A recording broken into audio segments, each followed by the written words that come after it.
director del Instituto MITAX en Canadá, un distinguido profesor de la Universidad de British Columbia, un gran amigo de México, un gran amigo de Samuel de toda la vida, y nos va a hablar sobre. Hemos escuchado mucho de que las altas dimensiones son difíciles, él nos va a hablar de que dos dimensiones son muchas.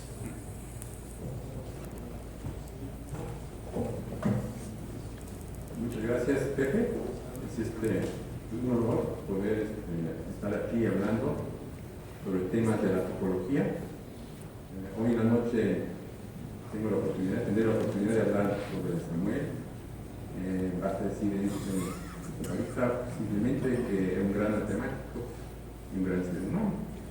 Ahora, él trabajaba en áreas de la topología algebraica pues muy avanzadas y francamente complicadas, porque el progreso en las matemáticas a estas alturas del siglo XXI requiere de conocimientos técnicos muy avanzados en varias áreas de las matemáticas. Entonces, no quisiéramos espantar a los jóvenes aquí en el público, y mucho menos a los viejos, respecto a cómo se aplican las matemáticas hoy en día y las tremendas dificultades técnicas que se tienen. Cada teorema que se logra hoy en día es una hazaña del conocimiento de la mente humana y realmente de gran respeto. Y los resultados que Samuel y sus equipos de colaboradores obtuvieron son realmente a nivel mundial y muy conocidos y han tenido un impacto en toda la topología algebraica por muchas décadas. Ahora mi misión aquí, la misión que nos asignaron, es dar alguna idea de los objetos, de las ideas que son pertinentes al estudio de la topología en general. ¿Cuáles son los aspectos que hacen que una persona se interese en la topología? ¿En qué sentido la topología tiene incidencia con el mundo real?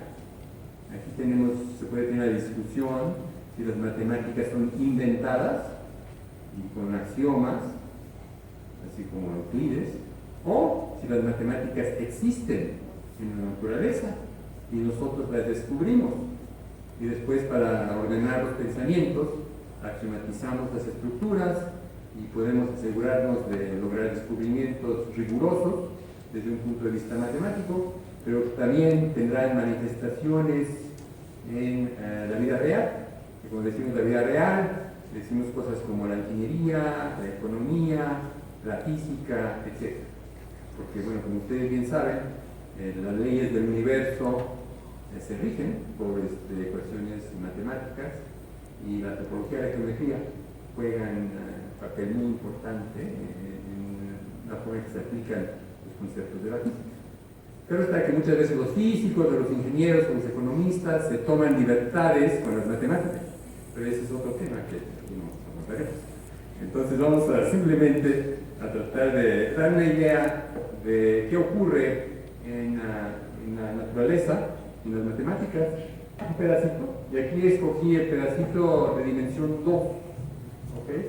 Vamos a tratar de dar una idea de qué existe en dimensión 2, y ahí decimos, las dos dimensiones son muchas, porque se puede decir mucho de dos dimensiones. Hay gentes que trabajan en la topología de dimensión 2, y hay problemas muy interesantes aún en esas áreas.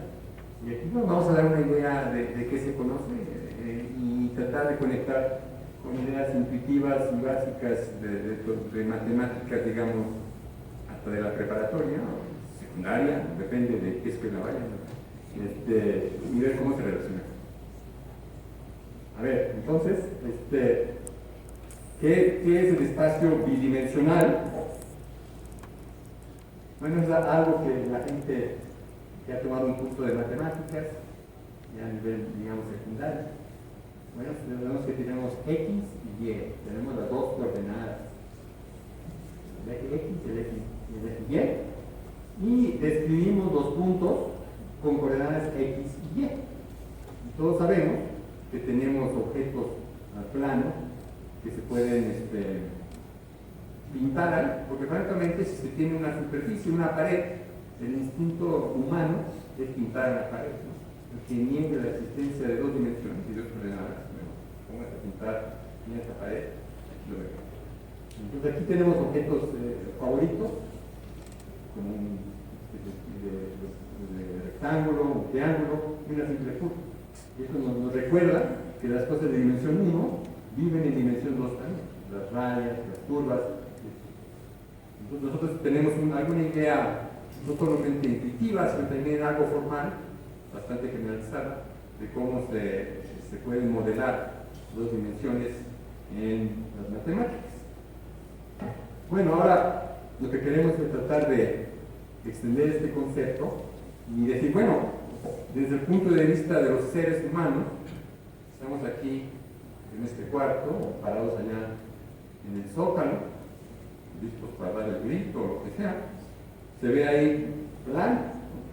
Decimos, bueno, para nosotros la Tierra es plana. Podemos afirmar eso sin tener ni sentirnos mal, porque hasta donde sepamos nosotros, la Tierra es plana. No tenemos idea de que no sea plana. Nos rodea un plano. Entonces podemos decir, bueno, estamos en una estructura de dimensión. Bueno, los que han estudiado historia les han inculcado que pues en alguna época la gente pensaba que la Tierra pues, era plana y no quedaba claro dónde terminaba la Tierra, porque bueno, el concepto del infinito es otro problema que también aquí no abordaremos. Es un tema muy interesante que trataremos de esquivar cuando sea posible. Entonces, bueno, aquí decimos la Tierra es plana y demuéstrenme que no es plana. Una demostración. Bueno, pues, ¿qué puedo hacer para demostrar esto? Es un problema interesante demostrar esto para un ciudadano común y corriente. Afortunadamente, se tienen satélites que pueden decir, bueno, si uno cree claro en las transmisiones de la NASA o de las compañías de satélites, que lo que te transmiten es verídico, tenemos imágenes, fotos de la Tierra que nos dicen, no, su Tierra no es plana. Esa es la mejor demostración que existe. Claro, todo, de nuevo, confiando en las transmisiones. Como hay aquel que no cree que el hombre llegó a la luna, ¿verdad? Dicen que detectaron vientos en la bandera americana. Pero bueno, esa es otra historia. Entonces, tenemos una foto ahí de la Tierra. Entonces, la Tierra, bueno, no es plana, es una esfera, un esferoide, algo que se asemeja a una esfera. Aquí vemos, está centrado aquí en México. El mundo se centra aquí. Y como decía Ernesto, hacemos un modelo esquemático de lo que es la Tierra para fijar ideas. Entonces ahí nos dice reemplazar la lámpara. Ya vean, tenemos que no ocurra algo en esta plática. Okay. Entonces la superficie de la Tierra es como una esfera realmente. La esfera es nuestra amiga desde el punto de vista matemático. Esa es una intersección entre donde lo visual y lo algebraico, lo riguroso, es muy sencillo. Puedo escribir una fórmula, y aquí está escrita, x cuadrada más y cuadrada más z cuadrada igual a 1. ¿Sí?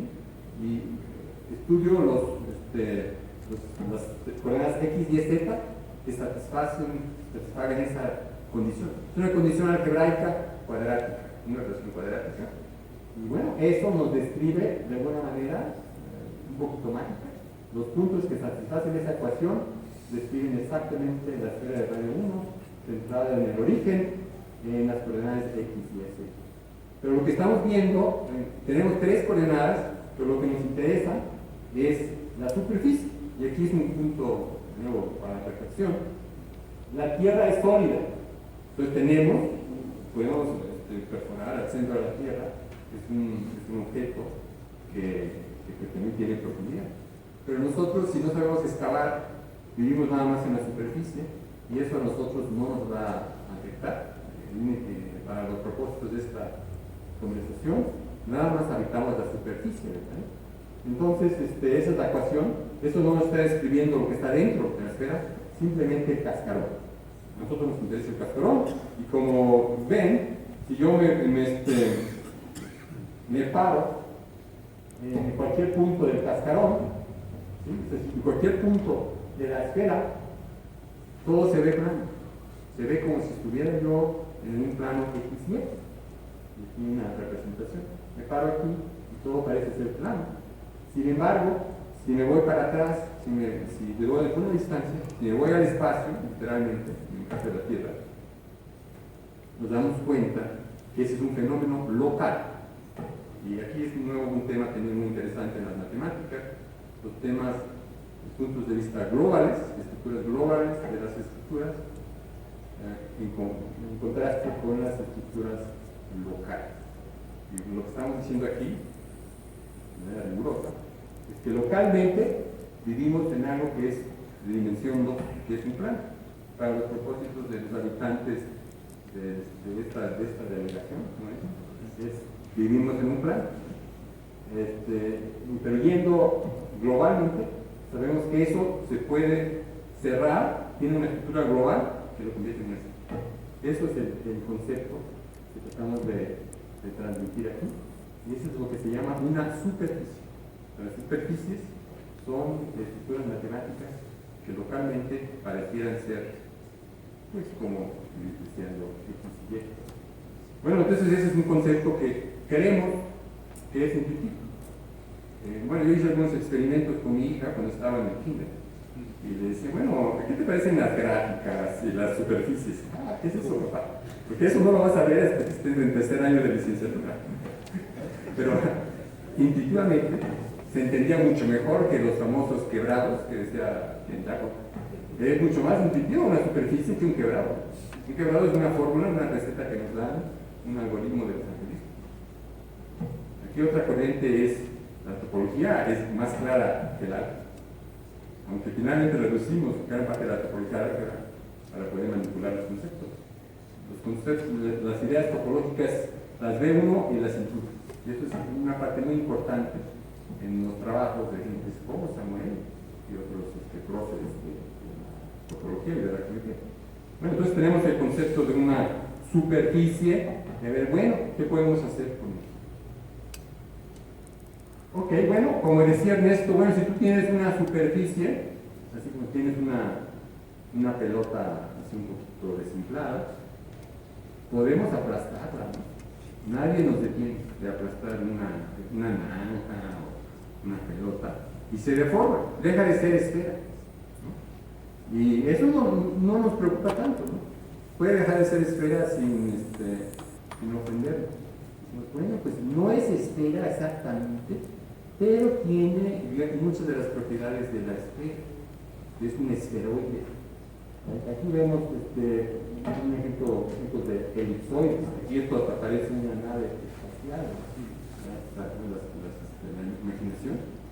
Aquí afortunadamente usé tecnología muy primitiva, no como Ernesto, entonces la caja café no tapa las imágenes.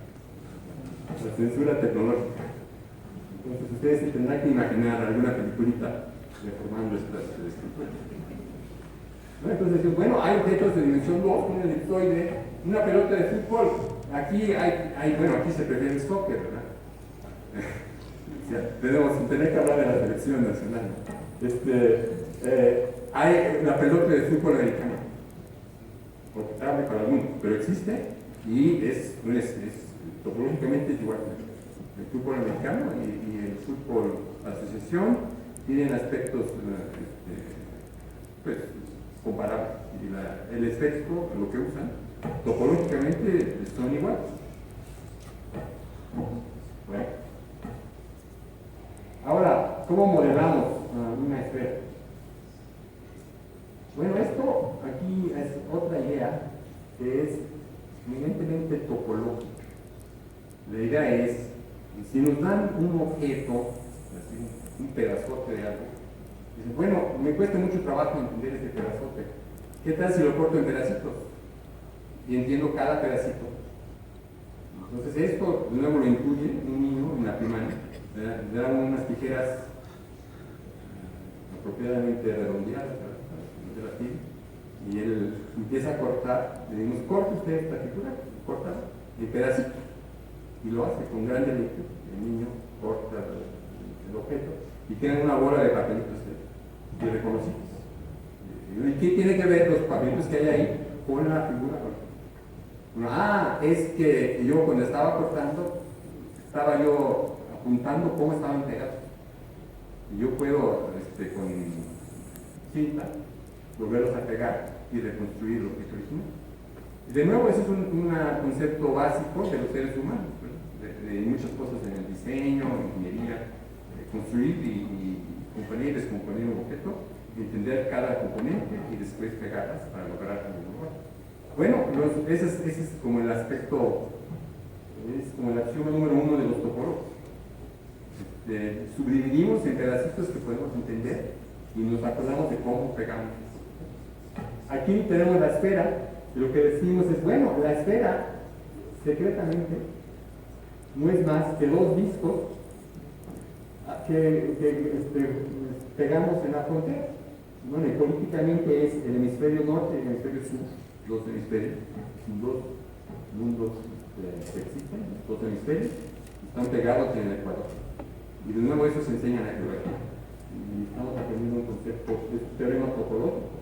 Dice que la esfera, topológicamente, es igual al espacio que se obtiene de pegar dos hemisferios. El hemisferio se puede pensar como un disco, es un disco que se infló un poquito, es como un lente de contacto, ¿no? Que se infló un poquito, pero se puede aplanar y no es más que un disco. Entonces la frontera se están pegando y eso nos da una esfera. Y para cualquier individuo, con razón, bueno, una esfera es muy diferente a un disco, porque tiene una burbuja adentro. Y esto nos da un modelo. El modelo nos dice entender los pedazos y cómo se pegan los pedazos. Y eso es, de una manera, un aspecto básico de lo que es la topología.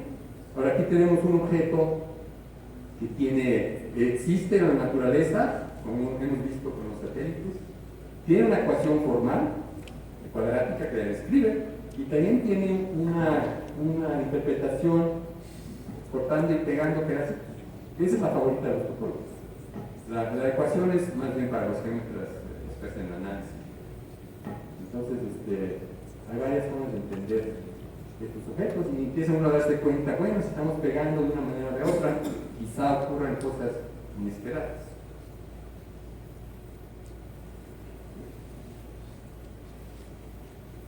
Ok, ahora aquí podemos introducir el siguiente personaje. Hay mucha gente que no pasa de la esfera. Para mí siempre me da tristeza que la esfera es la única superficie que conoce, aunque lleguen a incluso alimentarse de esta superficie en varias ocasiones, ya sea en la forma de las famosas donas o los bagels en Estados Unidos. Bueno, entonces aquí tenemos lo que nosotros llamamos el toro. El toro, bueno, es desafortunado el toro, y el toro, bueno, en español, ¿verdad?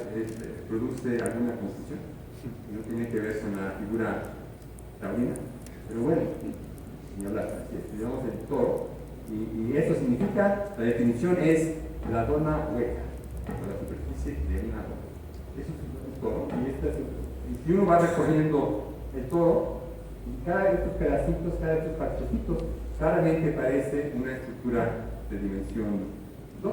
Es plano. De nuevo, si uno camina por la superficie del toro, pues pareciera que uno estuviera en el plano. Y bueno, bien podría haber sido que nuestro planeta fuera un toro, pero bueno, las leyes de la física no lo permiten, aparentemente. Este es un objeto que existe. Y bueno, ya que una vez que ya entendimos la definición de una superficie, formalmente podemos entender esto como un ejemplo de una superficie. Ahora, de nuevo, esto se puede representar de manera formal, matemática. Lo que hacemos es tomar un círculo y rotarlo en el eje Z, en el espacio ambiente, y así eso va describiendo la superficie que es esto. También tenemos una forma de construirlo explícitamente. Y para aquellos que les gustan las fórmulas, ahí están escritas como si fueran de 1736, ¿verdad? Un programa. ¿Qué es un toro? Una superficie con la forma de una dona, con un hoyo, equivalente frente a una superficie generada rotando en el espacio tridimensional, un círculo en un eje, en su plano, pero sin cortar el círculo. Y si R es el radio del círculo y cada distancia del centro del eje de revolución, en este caso, que es el eje Z, y si la ecuación del círculo es esta, y esta es la clásica ecuación del círculo, entonces la ecuación del toro es esta. Y aquí empiezan a ver que las ecuaciones de estos objetos empiezan a ser más complicadas. Y aún esta ecuación del toro, si preguntáramos aquí en este cuadro, ¿quién sabe la ecuación del toro? ¿No? Y como varios topólogos quizá no sabían la ecuación. Porque una vez que tenemos la figura en la cabeza, ya no nos importa la ecuación. Porque cualquier ecuación que yo dé, cualquier perturbación infinitesimal que yo haga de la figura, cambia esa ecuación completamente. ¿Sí? Y dice, bueno, R o K son números enteros. No, R puede ser raíz de 2 o puede ser un número espantoso. Y cualquier cambio que se haga, lo cambia totalmente. Y de nuevo, ese es un tema ¿por qué la topología es útil? Porque podemos variar las cosas sin confundirlos. Si estuviéramos haciendo esto con paquetes de ingeniería, que a cada objeto de estos le asigna una ecuación y un montón de números, al moverlos ligeramente, todo tendría que cambiarse completamente. ¿Sí? Y nosotros podemos reconocer que aunque todos los parámetros se ven diferentes, son el mismo objeto. Y eso es el poder de los conceptos geométricos y el poder identificar, como decía Ernesto, decir, bueno, estos son iguales. No solamente que uno se deforma en otro, son iguales. En nuestra cabeza son lo mismo. Y esa idea es una cosa muy sutil. El poder identificar dos objetos que intuitivamente no son iguales, pero identificarlos es una idea muy poderosa en la matemática. Bueno, entonces seguimos. ¿Qué tal? ¿Cómo lo podemos describir desplegando cosas? Bueno, de nuevo, aquí es la idea de, bueno, tomamos aquí un rectángulo, lo pegamos para hacer un tubo, aquí tenemos un tubo, y después agarramos el tubo, juntamos los dos lados del tubo, los pegamos así como van, y obtenemos el toro. Pues el toro, ¿qué es? Pues simplemente tomo un rectángulo, tomo una hoja de papel, como los que pueden usar para escribir, si es que todavía escriben, rara vez ocurre ya hoy en día, ¿verdad? Pero bueno, se escribe en esa hoja de papel, se hace un rollo, un tubo y después se junta. Eso es todo. Entonces, el material que necesitan para construir un toro es un planito, una hoja de papel, pero lo que es interesante es cómo se pega. La información de cómo se pega es lo que está determinando esto. Y ese concepto de cómo se pega tiene que ver con la estructura topológica de lo. Entonces aquí tenemos una representación de nuevo cortando y pegando el toro. Ahora, bueno, si ya empezamos, hicimos la dona, podemos decir, bueno, sabemos que hay panaderos que no son muy cuidadosos cuando ponen la masa en el horno.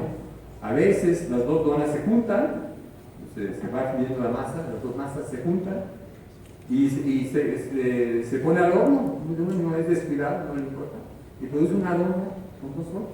No se llegan a encontrar esto en una panadería, ¿no?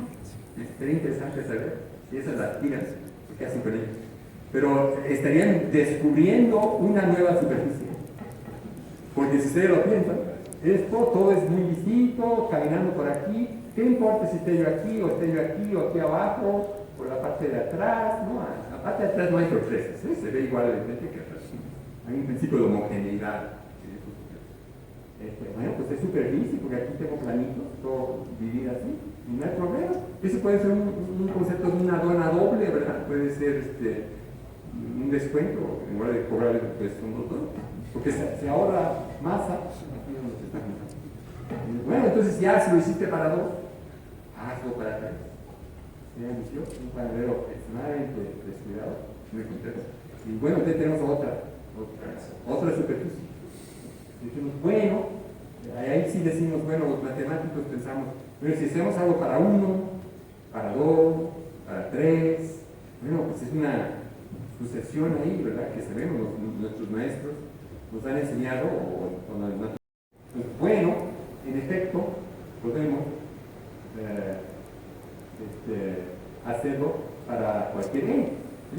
ustedes conciben hacer esto con n hoyos, obtenemos una superficie que es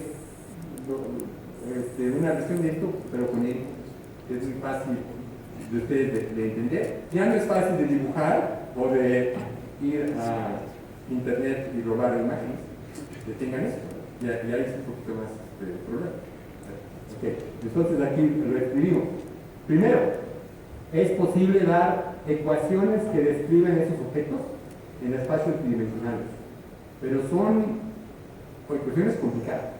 La ecuación aún de la que tiene 3 hoyos o 4 hoyos, ya son ecuaciones complicadas que no son, ¿cómo se llaman? Para mostrar aquí en sociedad. Pero nosotros como topólogos podemos construir superficies con n hoyos en ellas, donde n es cualquier entero no negativo. Y eso para nosotros como topólogos es muy fácil, así como es muy fácil para un paralelo. Y esto es lo que estoy diciendo, que estos objetos existen en la naturaleza. No son un invento de los matemáticos. La topología no fue inventada, fue estudiada, existe. Y nuestro problema es encontrar las ecuaciones, y es que nos interesa, o entender pues, qué estructuras tiene. Y bueno, entonces tenemos una jerarquía. La esfera es la superficie con 0 hoyos. El 0 tenía que aparecer aquí, ¿verdad? Si no, no sería una plática de matemáticas. Piensen cómo es la esfera, la superficie con 0 hoyos. El toro tiene un hoyo, etc. Y este número de hoyos es un invariante, es un factor distintivo, bien definido, intuitivamente, totalmente claro. Un niño en la primaria diría, el número de hoyos, lo puedo contar. Y eso es lo que llamamos el género de la superficie. Ahora, lo que es increíble es que los matemáticos pueden dar una descripción de todos los objetos de dimensión 2 y dimensión 3 que se construyen así. Y es muy fácil describir este término. Cada objeto, y aquí como decimos objeto, decimos del tipo que hemos descrito aquí. Aquí los podría estructurar con compacto, conexo, ¿no? Y efectivamente como objetos que sean de ese tipo. Cualquier objeto en dimensión 3, que localmente parece de dimensión 2, o sea que localmente cuando vamos caminando los objetos se ve como dimensión 2, se puede deformar en una superficie de género n para alguna n igual a 0, 1, 2, 3, 4. ¿Y eso qué significa? Concretamente, es un ejemplo de un teorema. Usualmente los teoremas causan consternación, causan ansiedad. La ansiedad matemática es un fenómeno que da mucho trabajo a los psicólogos y hasta a los psiquiatras. Incluso hay píldoras que se pueden tomar para la ansiedad. Entonces nos dice en este caso, no hay ansiedad en este caso. Lo que significa es que si me dan un objeto que tiene estructura de dimensión 2, aparece en esta lista. Aparece en esta lista. Es uno de estos módulos de formación. Es con nuestro concepto de igualdad. Para nosotros son iguales, pero eso significa que se puede deformar, que se pueden aplastar, y es uno en esta lista. Es un teorema muy bonito de las matemáticas que aparece una y otra vez, que tiene un gran número de aplicaciones. Es algo que intuitivamente se puede explicar de manera muy sencilla. Ahora, una cosa bonita de las matemáticas es que se complican fácilmente. Y hay cosas que ocurren inesperadamente, y aún en situaciones básicas ocurren pequeñas tragedias. Y aquí es un objeto que produce miles de dolores de cabeza y que pues lo que está basado mucho de lo que habló Ernesto, el trabajo de don Samuel. Y esto está conectado al fenómeno de lo que se llama torsión o dos torsión. Es algo que los topólogos han trabajado mucho para entender. Aquí lo que tenemos es la famosa banda de muebles. ¿Y qué es lo que se tiene? Bueno, tomamos la banda, una banda de papel, en lugar de pegarla así, la pegamos en una media vuelta. Eso es todo. Así es una cosa que se puede hacer, de nuevo, en la primaria. Y de nuevo, hice este experimento con mi hija, se divirtió mucho, haciendo palos de muebles. Bueno, ¿y esto a qué nos conduce? ¿Qué nos dice? Bueno, como decía Ernesto, aquí hay una explicación de esto. Si fuera una chinche caminando en una banda de novios, les estoy dando trabajo a los traductores. Si fuese una chinche caminando en una banda de novios, y si hiciera un circuito cerrado, o sea, regresando al punto de uno empezó, el sentido de orientación estaría intercambiado. O sea, el sentido de derecha a izquierda estarían intercambiados. Esa es la propiedad característica de la banda de novios. Y dice, bueno, eso es de estantear. La banda de móviles nada más tiene un lado, no tiene dos lados. La banda normal tiene dos, esa no tiene dos. Entonces eso produce resistencia mental, como uno lo ve. Incluso cada vez que lo vemos nos produce una inquietud. ¿Cómo es posible? Bueno, okay. Entonces es como nuestra cajita negra, un pequeño incidente, alguna complicación inesperada. Ahora decimos, bueno, evidentemente, si no estamos en la orilla de la banda de novios, eso es una superficie. Si no estoy en la orillita, estoy aquí en medio donde estamos en el punto. Aquí es una superficie, todo es plano. Y sin embargo tengo esta propiedad. Entonces decimos, bueno, podemos construir algunas superficies extrañas que contengan una copia de la banda de Mohs. Y las decimos que son no orientables, porque no se puede tener sentido de orientación precisamente por este fenómeno. Es lo que llamamos las superficies no orientables. Entonces hay un zoológico de superficies que no son como nuestros amigos del panadero. Y el panadero no las puede construir fácilmente. Tendría que tener algunos trucos para construir. El ejemplo más famoso es el de la botella de Klein. Esta extraña bestia debe autointerceptar si la representamos en espacio tridimensional.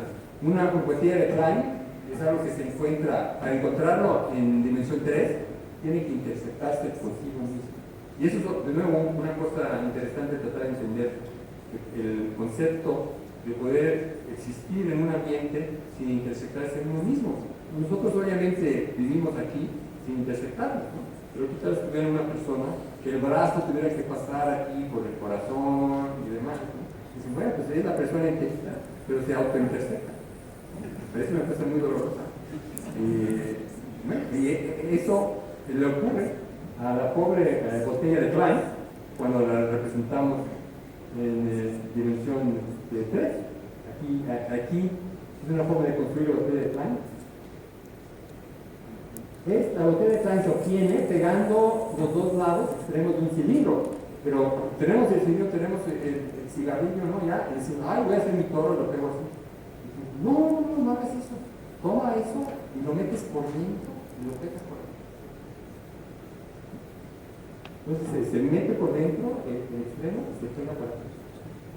Y como tiene que ir a autointersección en este mundo, eso te construye un modelo de la botella que está. Entonces, esta duda, este cambio ahí, esta información de cómo pegar, es lo que distingue la botella de Klein del todo. Son primos hermanos, pero muy diferentes. Uno se corta, es el primo que se corta bien, es el primo que da problemas. Y esto, claro, los artistas, incluso venden estas cosas, se pueden encargar por y por siempre hay autointersección. O sea, la única forma de representar estos objetos en nuestro universo, en nuestro mundo aquí, es con esta autointersección. Si estuviéramos en dimensiones superiores como las que mencionó Ernesto, se podría hacer sin autointersección. Esto, de nuevo, nos está indicando que los problemas de autointersección, de inversión de los que él habló, de poder existir sin autointersección, es un problema matemático, base de la existencia de la posición, que es un problema clásico en la topología, en la geometría. Entonces, bueno, ¿qué conclusiones tomamos de esto? Bueno, el mundo de los objetos de dimensión 2 es muy rico y con mucha geometría muy interesante. Ahora, si nos aferramos a las ecuaciones, como en geometría analítica 1, en cálculo, bueno, son ecuaciones muy complicadas, muy complicadas. Sin embargo, los objetos tienen gran belleza y mucho valor estético y son fáciles de entender. De nuevo, aquí es una intersección entre la estética y la matemática. Tiene un gran valor estético. Cuando hacemos matemáticas, nos gusta que podamos trabajar con objetos que son bellos y que tienen valor. Entonces, este es un ejemplo de cómo la topología se puede usar para enfocar atención en objetos matemáticos fundamentales. Porque estos objetos no solo juegan un papel en la topología, sino que son parte de la estructura general en muchas áreas de matemáticas, de números, álgebra, geometría, ecuaciones diferenciales. Y ahí la lección para hoy es no dejar que las fórmulas oscurezcan la belleza de la vida. Gracias.